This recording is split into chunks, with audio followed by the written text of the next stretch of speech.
Good afternoon. Philippine inflation swells to a 13-month high of 2.4% in February as housing, utilities, and food costs continued to exert upward pressure. Based on the Philippine Statistics Authority's data, the latest print is faster than the 2% annual print in January. It also marks the third straight month of acceleration. February's rate is the highest reading since the 2.9% recorded in January 2025. Even so, inflation remains within the central bank's projected 2.3% to 3.1% range. According to the PSA, housing, water, electricity, and gas posted a 3.5% inflation rate in February, contributing the most to the overall print. Food and non-alcoholic beverages follows at 1.8%, up from 1.1% in January.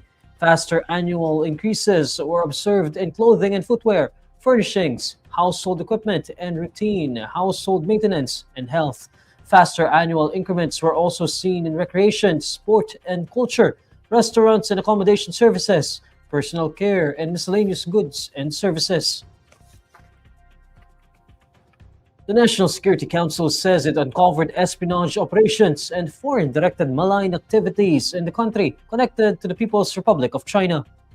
In a statement on Wednesday night, March 4, the Council confirms media reports about what it described as a serious national security matter involving the alleged participation of Filipinos in espionage linked to China.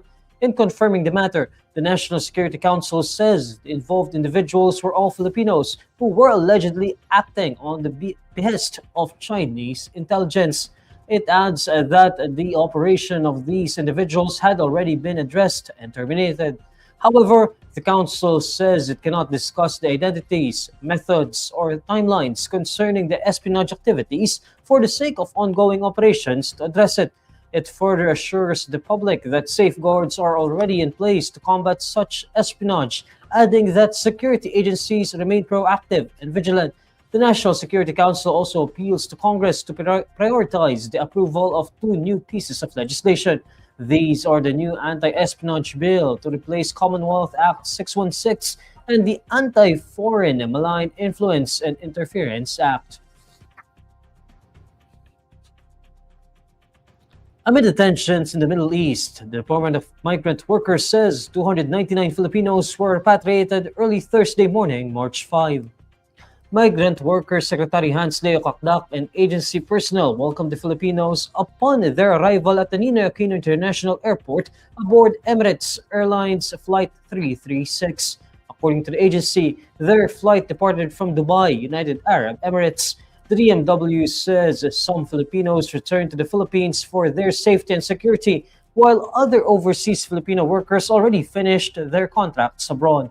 The returning Filipinos received financial assistance from the DMW.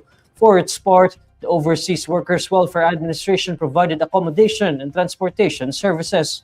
Meanwhile, the Department of Health and the Department of Social Welfare and Development provided medical and psychosocial support. Kakdak then expresses gratitude to all parties involved for the Filipinos' safe return. Tensions escalated in the Middle East after the United States and Israel jointly struck Iran on February 28, citing the supposed danger of Iran's nuclear program. In retaliation, Iran sent missiles to U.S. bases in Bahrain, Kuwait, Qatar, and the UAE. Since the conflict, the DMW has reported one Filipino fatality. And these are the stories you need to know today. I'm Neil Mercado. Follow INQUIRER.net on Facebook, X, YouTube, TikTok, Instagram, and Reddit. For more stories, visit INQUIRER.net. Good afternoon.